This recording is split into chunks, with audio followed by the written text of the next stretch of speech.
Lego gibi araba. Yani yeni makyaja göre bence daha iyi bir araba. Aracımız 2023 model, yaklaşık 50.000 kilometrede. Evet. Bu kilometredeki, bu temizlikteki arabaların ortalama fiyatları 2,5 milyon gibi. Hem ekonomik, hem büyük aile tasarruflu. arabası, hem güvenli. Güvenlik özellikleri çok güzel. Evet. Ya bu arabayı ilk aldığında herkes soruyordu hani alınabilir mi araba, güveniyor musun arabaya diye. Gerçekten fiyat performans olarak biraz daha yukarıda kalacak bir araba. Evet. Şu an ben arka lastiklerin döndüğünü hissedebiliyorum böyle.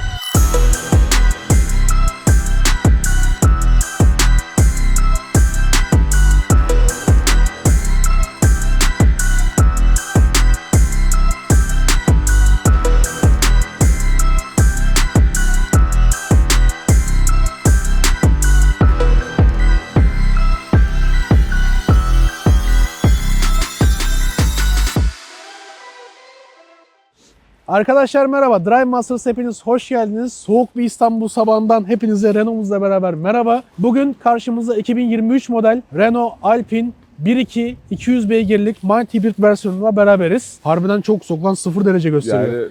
Yani kar yağabilir diye bekliyorum. Kar lastiğimiz yok, inşallah yağmaz. Kalmayız ya, sıkıntı yok. 4 çeken araba. For kontrolümüz var, en azından Aynen böyle öyle. yan yan gideriz. O zaman aracımıza başlarken önce ben şaseden başlamak istiyorum. Çok güzel bir şasisi var çünkü.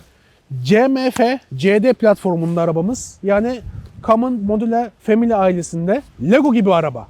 Yani 5 parçaya 5 modüle ayrılıyor. Ön aks, orta Aynen öyle. aks, arka aks, elektrik var. kısmı. Yani arabayı gerçekten Lego gibi birleştiriyorlar. Mesela CMF, CD diye geçiyor bu. C ve D segmenti için. Mesela CMF A var, A segmenti, CMF B var. Yani araba gerçekten çok rigid, bayağı güzel ve hepsi birbirinden daha farklı böyle Evet. sürüş hissiyatı yaşatıyor. Evet. Onu zaten sen hissettin Aynen. bayağı. Çok iyi bir sportif hissiyatı var. kullanımından. Aynen.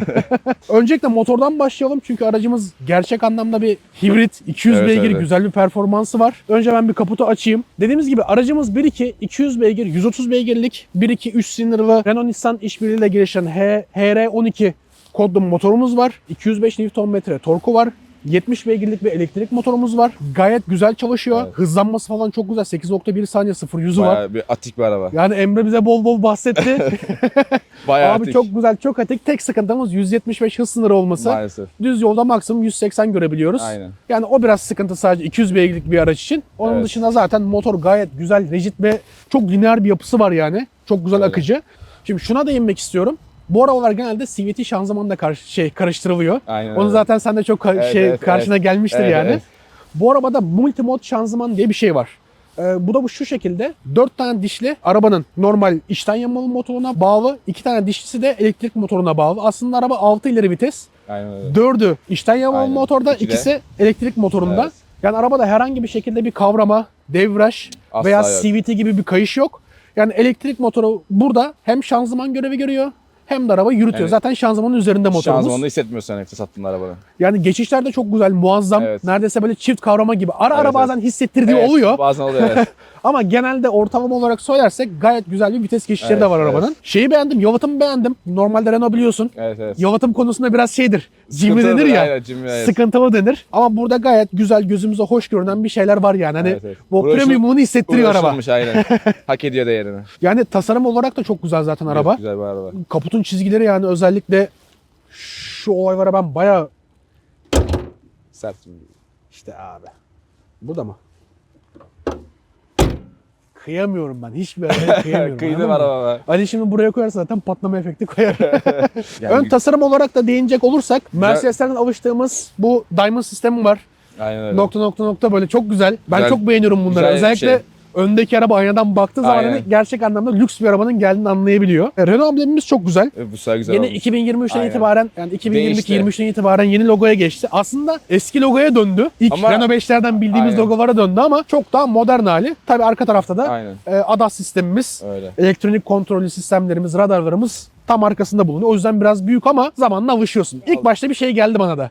Gereksiz aynen. büyük gibi ama Alışıyorsun ya. işte Kullandıkça arkada alışıyorsun. radarları olduğunu bildiğin için hani Öyle, biraz da öyle. anlayabiliyorsun. Onu gizlemek istiyorlar artık. Ön tasarım gerçek anlamda çok sportif arabanın.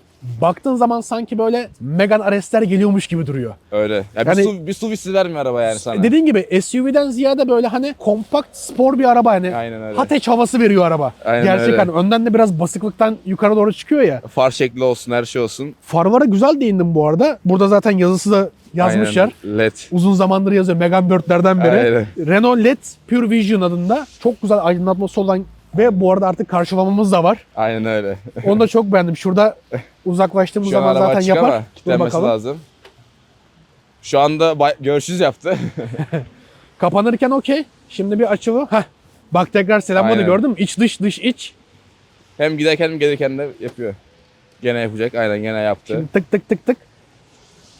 Sonunda da tam veriyor. Devam edecek olursak tasarımında yan tarafta 20 inç Alpine jantlarımız var. 235-45-20 ebatında. Bu arada çok güzel bir Alpine detayı var. Aynen. O da çok hoşuma gidiyor. Gizli Yani detaylar. arabanın her yerinde bir detay var yani dediğin gibi. Her yerde bir Alpine yazısı var. Burada zaten Esprit Alpine yazımız çamurluğun orada. Evet öyle. Yan tarafa geldiğimiz zaman aynı şekilde piyano bilek detay var, böyle devam ediyor. Araba gerçek anlamda hem spor hem bir SUV görünümlü Aynen öyle. aynı anda sürdürebiliyor yani. For kontrolümüz var camda stickerımızla beraber. Aynen öyle. Buradan anlayabiliyoruz. Çok işe yarıyor. Yolda da buna değineceğiz. evet. 10.1 dönüş çapı var arabanın. Gayet başarılı yani. Ben videolarda şey derim. Ona ne kadar yakınsa derim o kadar iyidir dönüş çapı. 10.10 yani. Hani siz düşünün.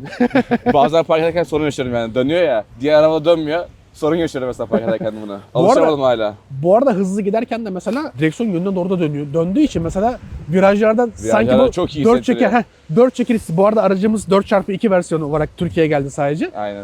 4 çeker gibi hissettirebiliyor. Yol tutuşu bayağı kuvvetlendiriyor ben yani. çok kullandım yol tutuşunu. Gayet memnunum. Arkalarda tasarıma devam edelim mesela. Bak görüyor musun? Şuradaki yükseltisi olsun vesaire yani. Her detayı farklı. Arabanın her detayına çalışmışlar. Piyano bilek mesela buradan geliyor. Alt taraftan devam yarım bir çerçeve şeklinde. Arabanın gerçekten çizgileri çok güzel. Önden arkaya tamamlıyor birbirini. Evet, Aşağıda olsun, dodiklerin üzerinde olsun. Yani tasarım anlamında çok güzel çalışmışlar arabaya. Tek tavsiyemiz çift renk çok güzel duruyor. Özellikle Kesinlikle böyle çift renk. mat çok güzel bir rengimiz varsa. Yani favori rengim budur. Başka rengi düşünmüyorum.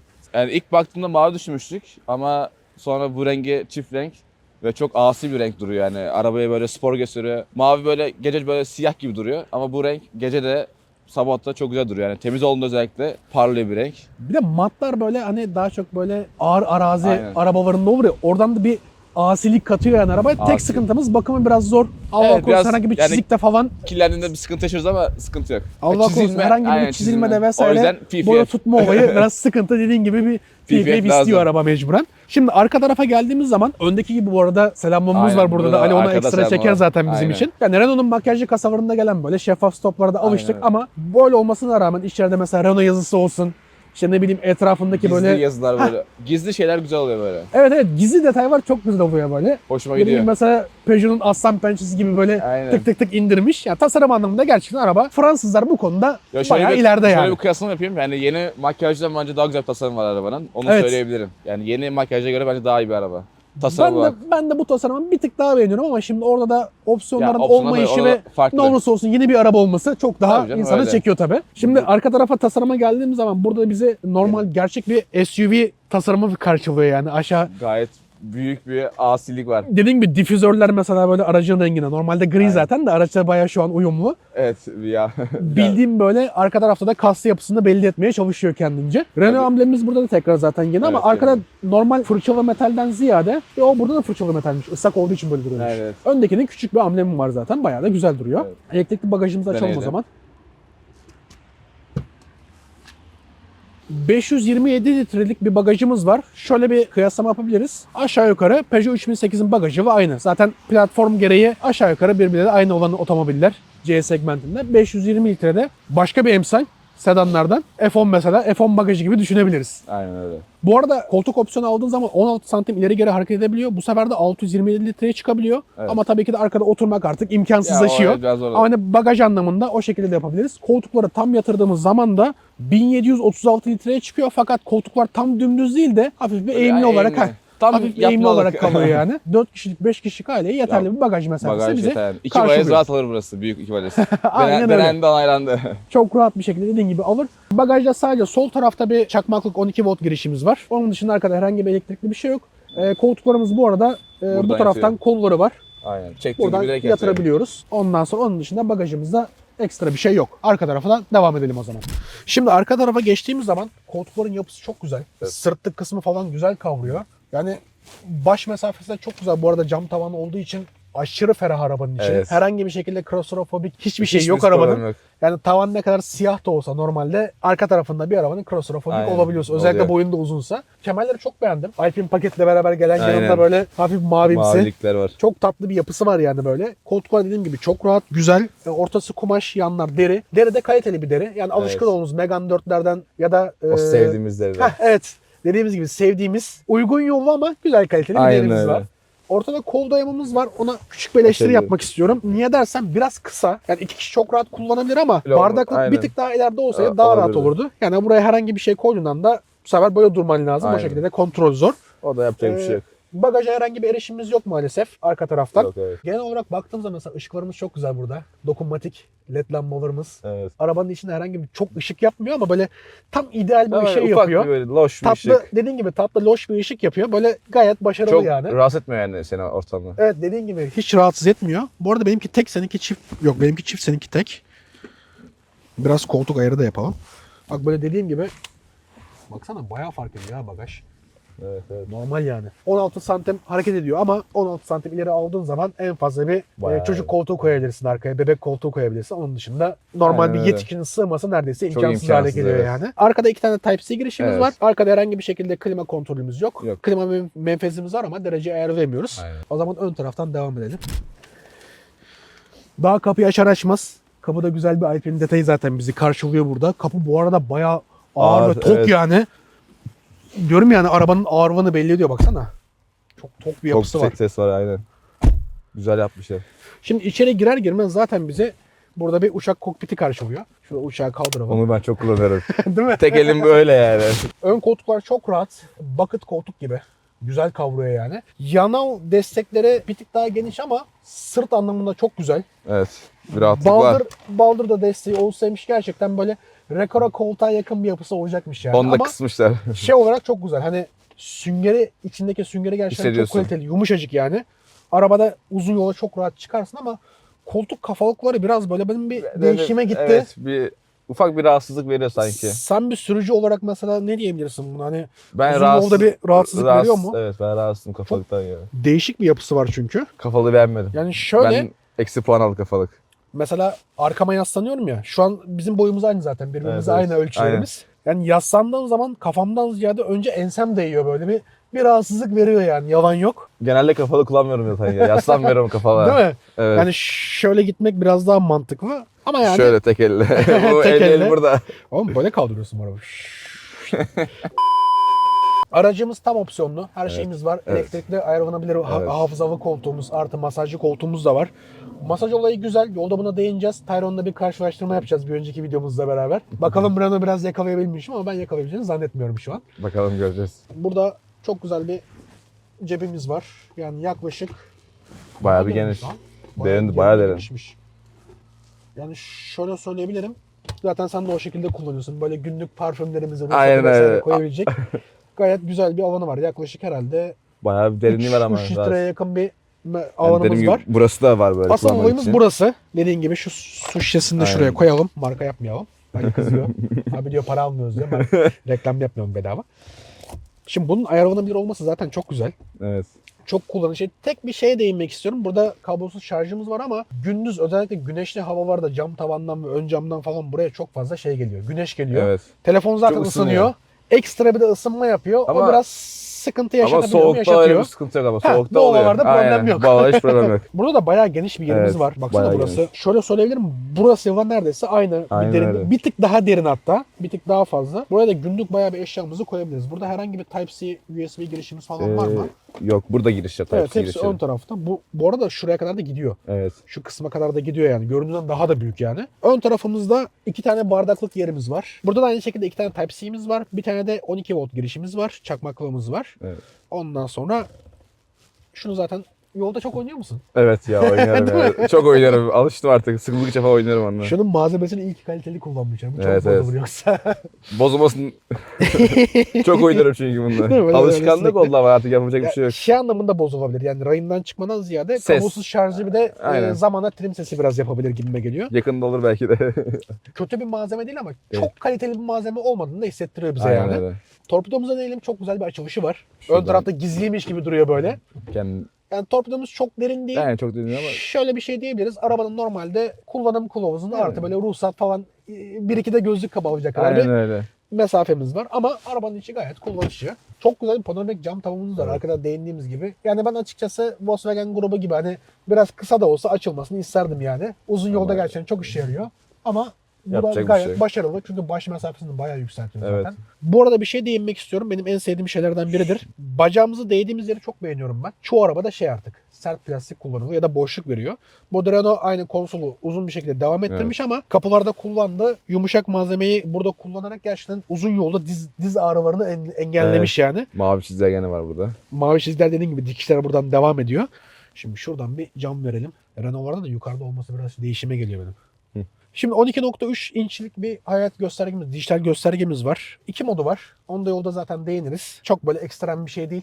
Normalde biraz böyle atıyorum Volkswagen grubu gibi bekleriz hani kadran yapısı değilsin vesaire ama orta ekranımız mesela gayet kullanışlı, rahat. 12 inçlik bir Evet. onun da boyutu Geçiyor. var. Ama şeyleri çok güzel. Hani geçişleri çok güzel. Hissiyatı güzel. Evet. Şöyle bir şey diyebiliriz. Böyle yeni nesil Android bir ekranmış gibi hani Hı hı. geçişleri. Buradan her şeyi kontrol edebiliyoruz. Burada zaten uygulamalarımız falan da var. CarPlay, kablosuz CarPlay'imiz var. Android Ondan Auto sonra var. Android Oto'muz var. Sürüş modlarımızı hem ekrandan hem buradan da Aynen ayarlayabiliyoruz. Bu arada aracımızda zaten bir marş motoru yok. Ona değinmedik bak ha. Aracımızda herhangi bir marş motoru yok. Yok. HSG sistemi var aracımızda.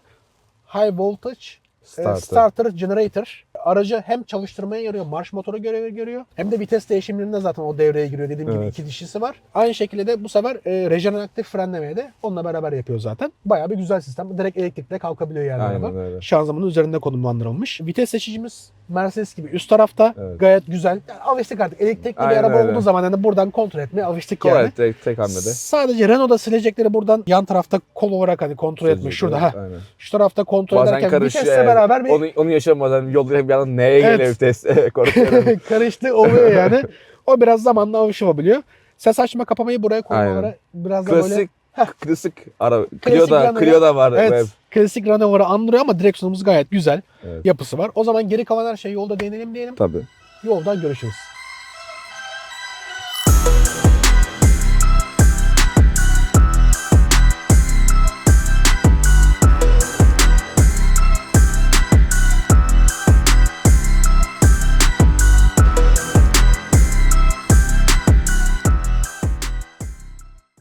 Hadi bakalım. Önce ne yapıyoruz?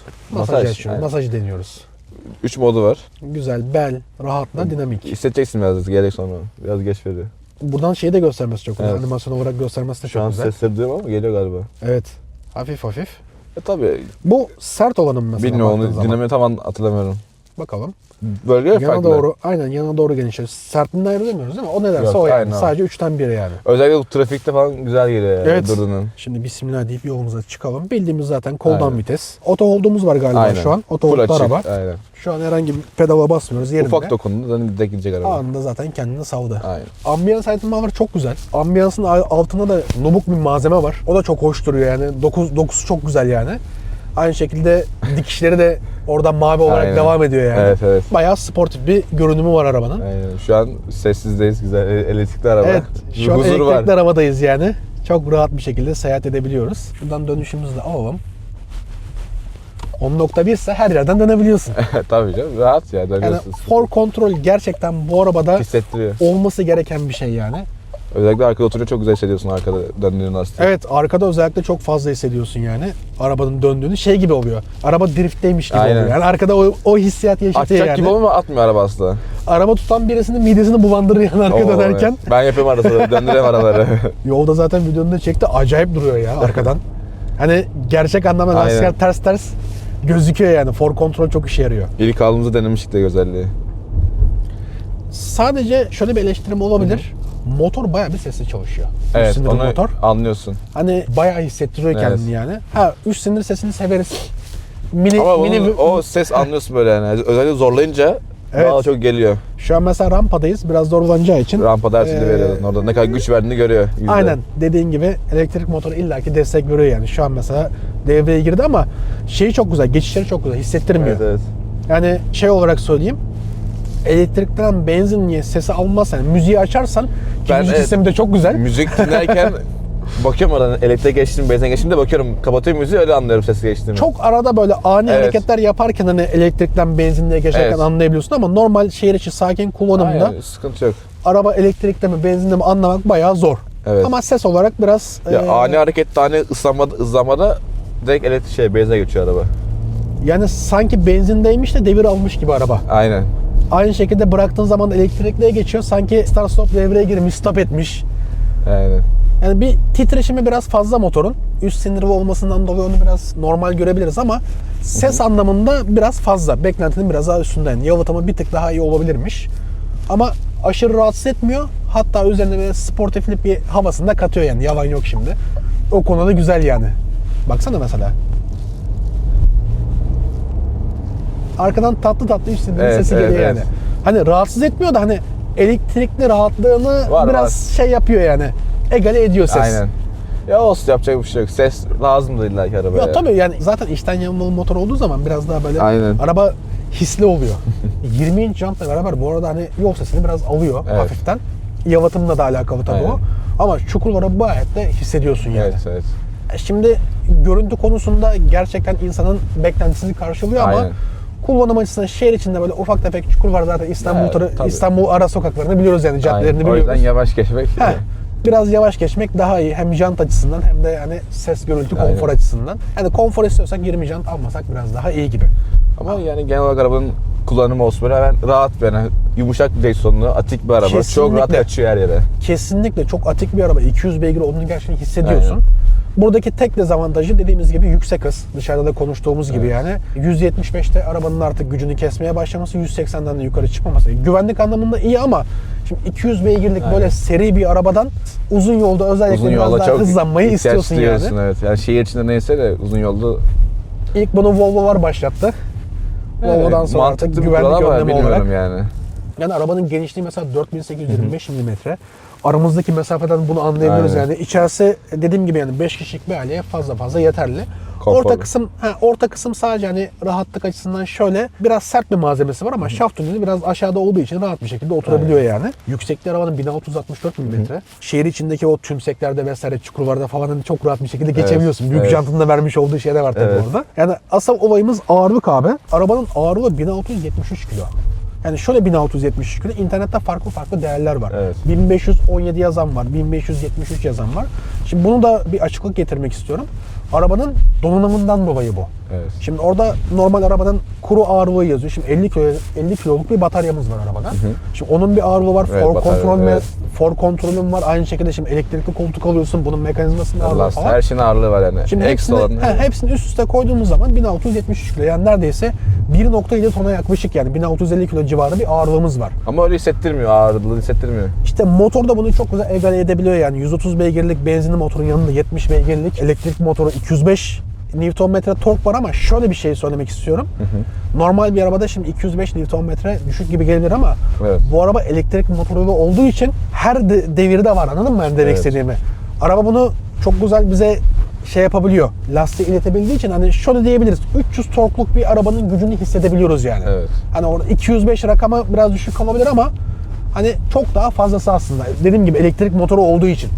Devirlenmeye ihtiyacı yok çünkü arabanın. Şehir içinde biraz araba ne kadar bağımsız süspansiyonlar olsa da arka tarafta da ön tarafta da tabii, hani McPherson tipi olsa da ön taraf biraz daha rahat ama Arkalar. arkanın bir tık böyle şey olduğunu hissedebiliyorsun yani. Torsiyonun daha iyisi ama bağımsız süspansiyondan bir tık daha şey olarak düşük diyebiliriz yani. Ama dediğimiz gibi hani herhangi bir şekilde kusuru olsun yani. yok herhangi bir şekilde böyle hani rahatsız edici Yok, değil de abartı bir şey yok. beklentinin bir tık altında kalabilecek Yani o bir şekilde fiyata diyebiliriz beklentiyi yani. bekliyorsun. Bu arada fiyat konusuna değinmişken aracımız 2023 model yaklaşık 50 bin kilometrede. Evet. Bu kilometredeki bu temizlikteki arabaların ortalama fiyatları 2,5 milyon gibi. Ama açıkçası söylemek gerekirse neredeyse 3,5 milyonluk bir fiyatı yeni kasa, makyajlı kasalar için konuşuyorum. Hak edecek bir rakam bence değil. Bence de değil. Çok fazla rakipleri var Evet. çünkü ama bu araba için konuşuyorum 2-2,5 milyon lira aslında normal. Aynen normal. Şehir içi yakıt tüketimi mesela çok güzel. Çok iyi. 4.6, 4.8 WLTP verisi var. Evet. Sen de diyorsun ki abi ben kullanırken biraz dikkatli bir şekilde kullandığım zaman 3'e de düşürür. 2'ye üçlerin düşürür. sonunda Aynen. üçlerin sonunu görebiliyorum Üç, üç, şehir içi. Şimdi normal kullanırsak, bütün donanımları açarsak ve hani biraz daha böyle rahat performanslı bir kullanım yaparsak 6 litreye kadar da çıkabiliyor araba tabii. Genelde yokuş sen araba benzin dolduran bir araba. Yani elektrikten kazanıyor. Benzinden alıyor, kazanıyor. Şu anda zaten çıktığımızda yol 800 kilometreydi arabanın menzili. Gene arttı, 820 oldu. Evet. Çünkü Bu- sürekli her fren yaptığımızda, Aynen. işte her Last- yavaşladığımızda Aynen öyle. araba zaten elektrik bataryasını dolduruyor. Evet, evet. Otomatik araba elektrikli bir şekilde ilerleyebiliyor rahat rahat Aynen yani. öyle. Arabanın içinde gerçekten kalite hissiyatı gerçekten çok üst düzeyde. Evet. Yani Renault markasını şu anlamda söylüyorum. Hani Renault'u kötülemek anlamında Yo. değil. Renault'dan şimdi ekonomik beklediğimiz için malzemeleri hani beklentinin gerçek anlamda biraz daha üzerinde araba yani. Direksiyonun iç kısmında burada mesela Evet, evet. süet bir yapısı olması. Hani bunlar genelde mesela Range Rover'larda olan bir Beklediğimiz özellikler. kalitenin üstünde bir araba olan yani. Evet, fiyatı gerçekten bir yerde de egale edebiliyor yani. Evet. İkinci el için konuşuyorum, bu araba için konuşuyorum yani. Fiyatını gerçekten göz önünde bulundurduğumuz zaman bize bu hissiyatı verebiliyor araba. Evet. Ya fren biraz değişime geldi benim. Böyle Şöyle bir- fren tam- hissiyatı biraz değişik yani. Tam Hani- öyle durmuyor gibi hissediyorsun ama araba. evet, elektrikli araba gibi değil. İçten yanmalı bir araba değil. Tam arası böyle bir değişik, Evet. biraz alışmak lazım. Rejeneratif fren var ya, belki Aynen. ondan dolayı olabilir. Biraz Olabilir. fazla hissettiriyor Evet. yani o. Dediğim gibi başta sanki durmuyormuş gibi de geliyor Evet, ama ama duruyor. duruşu güzel. Hani frenleme konusunda bir problem yok. Sadece fren hissiyatı olarak biraz değişik yani. Bir Evet. alışmak gerekiyor. Ama dediğim gibi arabanın neredeyse eksileri yok denebilecek Çok az, yani. Çok çok nadir yani. O da hani genelini göz önünde bulundurduğun zaman pek de eksi sayılmaz yani. Aynen öyle. Çünkü genelleme olarak araba gerçekten artı yani. Ya bu arabayı ilk aldığımda herkes soruyordu hani alınabilir mi araba, güveniyor musun arabaya diye. Ben de herkese demiştim hani alınabilir bir araba, fiyatını hak edici demiştim. Zaten Yani- çok popüler bir araba şu anda ülkede. Genel olarak Evet. Renault bizim ülkede bir popülerliği var. Bende bundan önce Clio da vardı. Aha.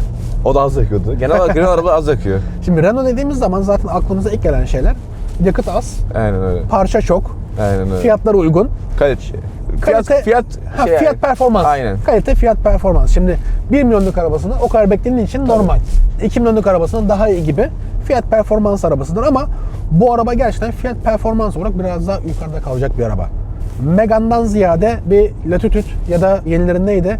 Talisman diyebiliriz mesela. Hı hı. O klasmanda bir araba olduğunu hissettiriyor bize. Evet. Mesela şu an bir rampa performansı yapacağım. Bak tam gazı veriyorum mesela arabaya. Yani elektrikli olduğunu hissettiriyor araba. Evet. Torku alabiliyorum çok rahat. Aynı şekilde mesela içten yanmalı motor da devreye girdiği için 200 beygirini hissedebiliyorum Evet, arabada. evet. Ve güvenlik önleminden Eko'da olduğumuz halde bu arada. Eko'da. Arabanın sürüş karakteri çok farklı yani. 15 farklı modu var arabanın kendi içinde şanzıman olarak. Dediğim gibi 6 tane dişlisi var arabanın. 4'ü içten yanmalı motorda, ikisi elektrik motorunda. Bu kendi içinde kombinasyon yapıyor. Yaklaşık 15 tane kendi içinde modu var arabanın. Çok enteresan bir şey aslında yani. Çok fazla. Çok güzel bir teknoloji var ve basit bir teknoloji. Evet. Hani böyle şey diyemeyiz. Arızalanır mı, problem çıkarır mı diye çok mantıklı teknolojisi var arabanın yani. Ekranlara dönelim mesela. Göstergemiz dediğimiz gibi iki çeşit göstergemiz Evet. var. Burada view tuşuna bastığımız zaman daha çok böyle uzun yolda gözü yormasın yani daha az göstergelerle biz hani yormayacak şekilde gözümüz hani özellikle akşam uzun yol sürüşlerinde yormayacak bir mod diyebiliriz.